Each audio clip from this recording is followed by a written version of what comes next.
Otuman siyadu neti yejala Otuman siyadu adunya marara Lafati nagate ega morte gara Ana fi srafu majira Ana fi srafu majira Tolega benu fara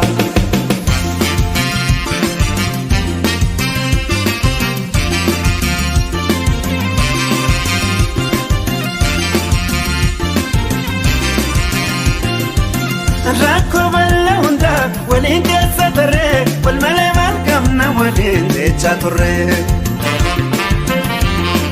Waata moofine girbu waliin seenne hamma garaa dacheetti waliin gannu jenne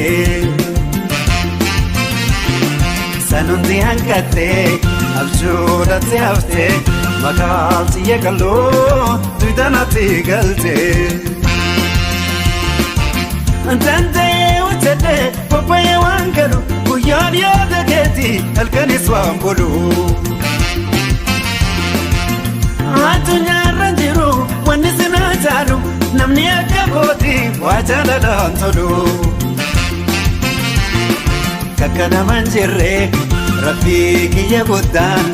sana hunda arke madana hamalu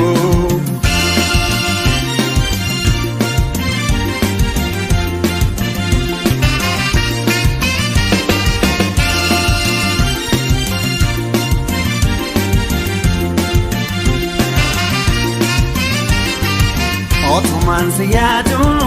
neti yejala Otuman siyadu adunya marara Lafati nagate ega morte gara Ana fi srafu majira Ana fi srafu majira Tolega benu fara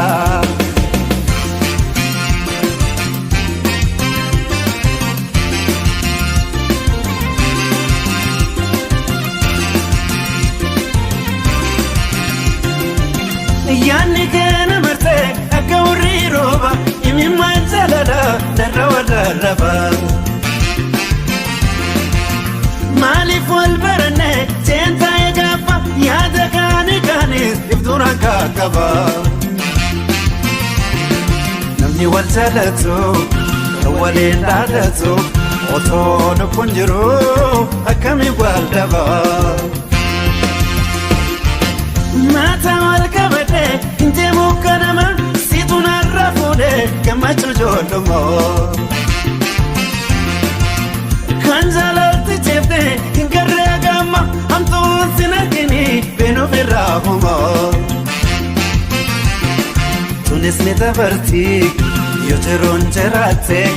afto koto bana tatiyate tana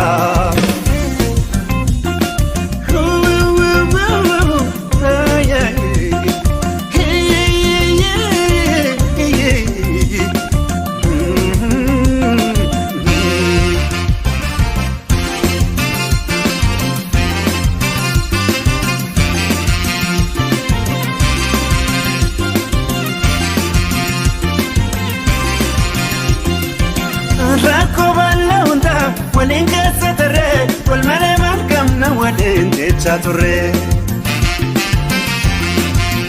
Waata moofine girbu waliin seenne hamma garaa dacheetti waliin gannu jenne Sanuuti hanqatte abjuudhaatti hafte makaalti yeekaloo duudanaatti galte